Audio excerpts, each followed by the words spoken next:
بسم الله الرحمن الرحيم سلام الله عليكم أخيارتنا لا سقطة ميل كستوا الدنيا كجوكتان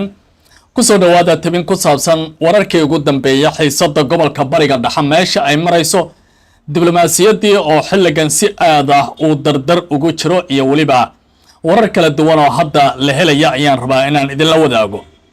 ويلكا ودري مدحوينها وطن كإيران مسعود بساشكيان qoraal uu caawa ku daabacay bartiisa Telegram waxay noqotay mid dunida ay si weyn u hadal hayaan waxa uu leeyahay dagaalka in la joojiyo oo dawladaha dunidu ay walaacaan isla markaana dawladda Iiraan ay si degdeg ah ku aqbasho xabad joojinta waxay tahay markii la ogaaday Trump in uu rabo nuclear inuu ku garaaco gudaha waddanka Iiraan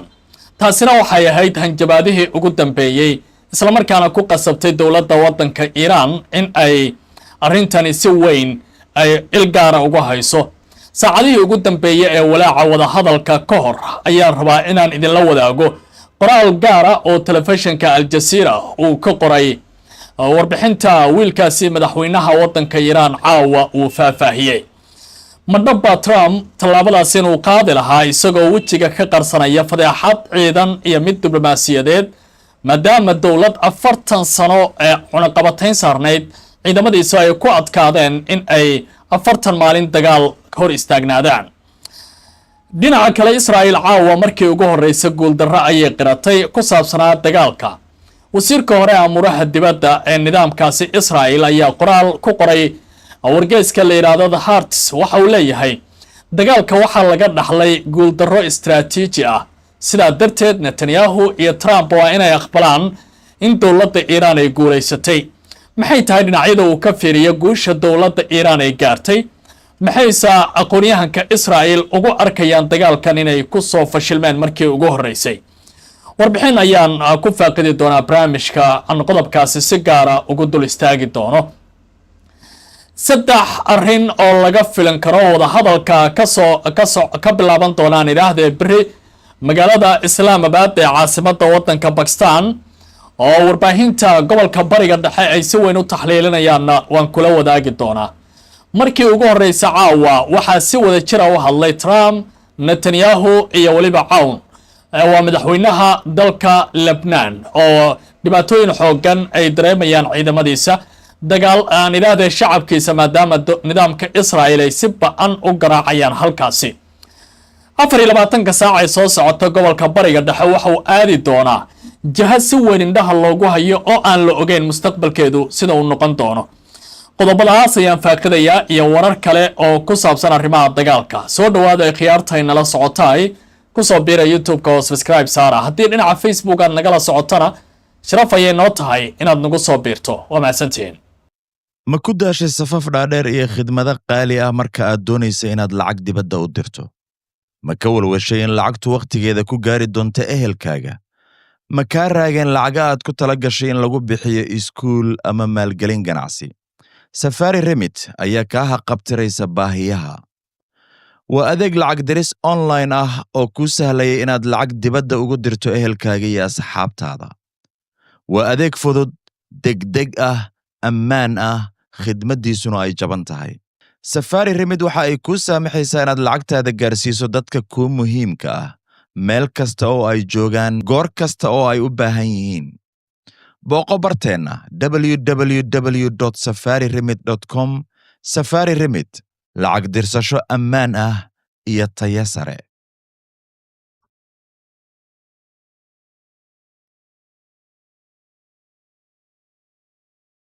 ugu dambeyntii Donald Trump waxa la ogaaday waxyaabaha uu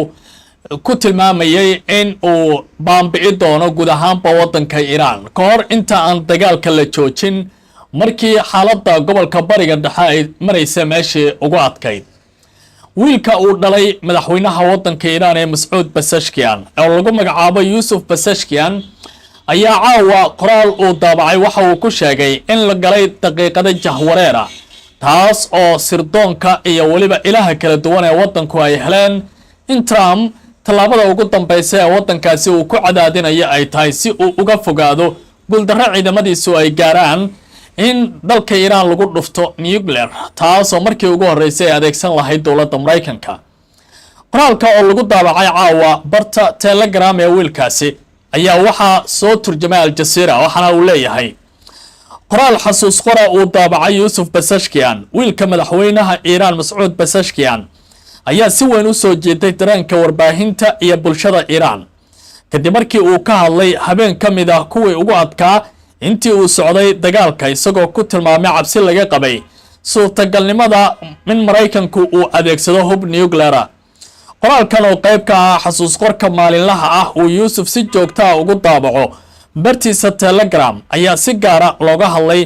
maalintii 39aad ee dagaalku uu soconayay taasoo ku beegnay 7 Abriil sanadka 2026 waqti aad xasaasi u ah oo ka horeeyay heshiiska xabad joojinta ayaa waxa uu tilmaamay inuu yahay mid cabsi lahaa qoraalkiisa waxa uu ciwaan hoosaad ugu dhigay cabsi aan la sheegin balse la dareemayay marka miisaska talada wadanka Iran la fadhiyay Yusuf waxa uu ku qoray xasuus qorkiisa inkasta oo aan si cad loo sheegin haddana waxaynu dareennay in qaar ka mid ah xubnihii kulanka dowladdu ay walaacsanaayeen waxa dhici karay subaxa xiga habeenkaasi wuxuu intaasi ku daray in uu aaminsanaa in cabsida ay la xiriirtay suurtagalnimada in Mareykanku uu adeegsan karo bam nuclear inkasta oo uusan jirin caddayn rasmi ah oo muujinaysa qorshaha noocan ah hadalka Yusuf ayaa bixiyay aragti naadir ah oo muujinaysay heerka cabsida iyo walaaca ka jirta gudaha xarumaha go'aan qaadashada iyo talada ee wadanka Iran xilligaasi jahwareer xogeed iyo warar isdhaafsan ayaa mar walba soo dhacayay tanina waxay ahayd dadka talada iska leh waxa jahwareerka ugu filnaa qoraalkiisa waxa uu ku muujiyay jahwareerka aan ku jirnay waxay la xiriirtay helitaanka xogta muhiimka ah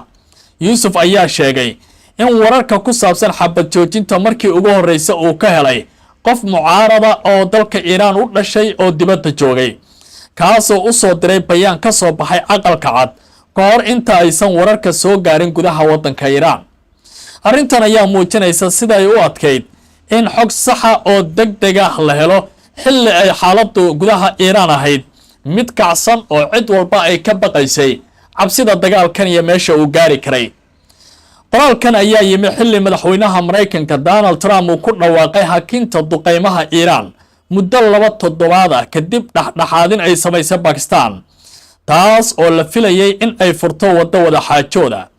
si kastaba ahaatee heshiisku waxa uu si degdeg ah u wajahay caqabado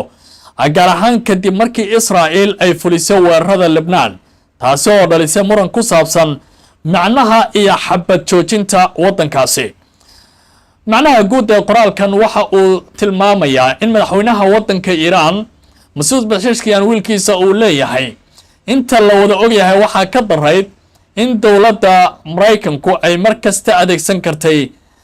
dagaal nuclear oo lagu qaado dowladda Iran tan waxay ahayd sidoo kale qodob ay si weyn u faaqidayeen warbaahinta kala duwan ee gobolka bariga dhexe faaqidaysay ee si gaar ah dagaalka dalka Iran indhaha ugu hayay marka taas laga yimaado dhinaca kale waxa jira warar ka soo baxaya mas'uuliyiinta nidaamka Israa'iil waxay tilmaamayaan Israa'iiliyiintu markii ugu horeysay in ay wajaheen qalad istiraatiiji ah iyo guuldarro dagaalka gobolka bariga dhexe ka soo gaartay wasiir arrimaha dibadda Israa'iil mar maamuli jiray ayaa waxa uu leeyahay qoraal uu ku daabacay bartada Haaretz oo kamid ah wargeysida ugu waaweyn nidaamkaasi in Mareykanka iyo waliba Netanyahu labadaba ay fashil diblomaasiyadeed iyo mid dagaal ku dhaceen isla markaana dowladda Iran ay hadda ku fadhiso guul aad u ballaaran wasiirka hore amuraha dibadda Israa'iil Shalom bin Ami ayaa sheegay in xabad joojinta lagu soo afjaray dagaalka ay muujinayso guuldarro istiraatiiji ah oo weyn oo soo gaartay hogaamiyaashii dagaalka gaar ahaan ra'iisul wasaare Netanyahu iyo madaxweyne Donald Trump qoraal uu ku daabacay wargeyska Haaretz bin Ami waxa uu sheegay in kastoo Israa'iil ay gaartay guulo kooban oo military haddana aysan suuragal ahayn inay u badasho guulo waaweyn oo istiraatiiji ah oo lala barbar dhigi karo burburka soo gaaray nidaamkaasi ujeedooyinkii lama gaarin ayuu qoraalkiisa ku leeyahay ujeedooyinka waxay ahayd in la hor istaago barnaamijka nuclearka Iran taasi ma suuragelin midda labaad waxay ahayd in la weeqo gantaalada dowladda Iran taasina waa tan hurdada noo diiday. taas beddelkeeda waxa uu sheegay in Iiraan ay ka baxday dagaalka iyadoo dhaqaale ahaan ka faa'iidaysatay, gaar ahaan kordhinta dakhliga shidaalka iyo canshuuraha maraakiibta ka gudbaya marinka Hormuz. dhinaca kale waxa uu dhaliil u jeediyay ra'iisul wasaare Netanyahu. wasiirkan waxa uu leeyahay ra'iisul wasaare Netanyahu waxa uu ku eedeeyay inuu si ula kaca u doortay wadada dagaalka, isla markaana uu carqaladeeyay xalka diblomaasiyadda. waxa uu sheegay in Netanyahu uu door weyn ka qaatay in Mareykanku uu ka baxo heshiiskii nuclear-ka Iiraan 2015, taas uu ku tilmaamay mid ku salaysnayd dana siyaasadeed oo gudaha ah, sida ilaalinta xukunkiisa iyo weliba leexinta dareenka arrinta Falastiiniyiinta. sidoo kale waxa uu sheegay in saameyn ballaaran oo weyn ay arrintan gobolka ku yeelatay, taas oo muujinaysa buu leeyahay fashillo waaweyn oo soo degdegay marka la eego xaaladan hadda meesha ay taagan tahay iyo weliba dhaqdhaqaaqyada ugu dambeeya ee dhinaca militariga. maxaa laga filan karaa wadahadalka maalinta berriya ka furmi doona magaalada Islaamabad oo caawa mas-uuliyiintii Mareykanka oo JD Vance hogaaminayo, Jared Kushner iyo Steve Witkoff ay ku sii socdaan waddankaasi Pakistan, halka ninka la yiraahdo Ghalibaf waa afhayeenka baarlamaanka dowladda Iiraan iyo Abbas Araghchi ay ku sugan yihiin gudaha waddanka Iiraan. inkasta uusan jirin ajande weyn oo hadda labada dhinac ay ku qanacsan yihiin, haddana waxaa soo baxaya 3 scenario oo kala duwan ama 3 ujeedo oo la leeyahay mid baa soo bixin doonta marka dagaalka la fiiriyo. aan ku horeeya kan koowaad ee telefishinka Al Jazeera caawa uu soo qaadanayo. waxa uu leeyahay heshiis iyo xaaladda oo la dejin karo. kani waa midka ay rabaan guud ahaanba dadka dunida, laakiin waxa uu leeyahay labada dhinac waxay muujiyeen rabitaan in ay joojiyaan dagaalka. hadallo rajo leh ayaa ka yimid Trump iyo wafdigiisa, iyo weliba diyaargarowga wadaxaajoodyo rasmi ah oo la filan karo. taasi waa haddii dhinaca togan loo aado wadahadalka inuu noqon karo mid waxaa dhici karaysa dagaalkana uu joogsan karo, laakiin labada dhinac aysan waxba isku raaci karin, mar kastana abuuri karaysa dagaalka inuu soo laabto. waa in labada dhinac ay dib isugula laabtaan wadatashi, miiska wadaxaajoodkana la isku jaljalo. qaar ka mid ah falanqeeyaasha ayaa aaminsan in wadaxaajoodku uu ku ekaan karo meel dhexe sababo la xiriira kalsooni la'aan quto dheer oo ka dhaxaysa labadan waddan, kala duwanaanshiyo weyn oo u dhaxeeya dalabaadka mid walba uu miiska soo saarayo,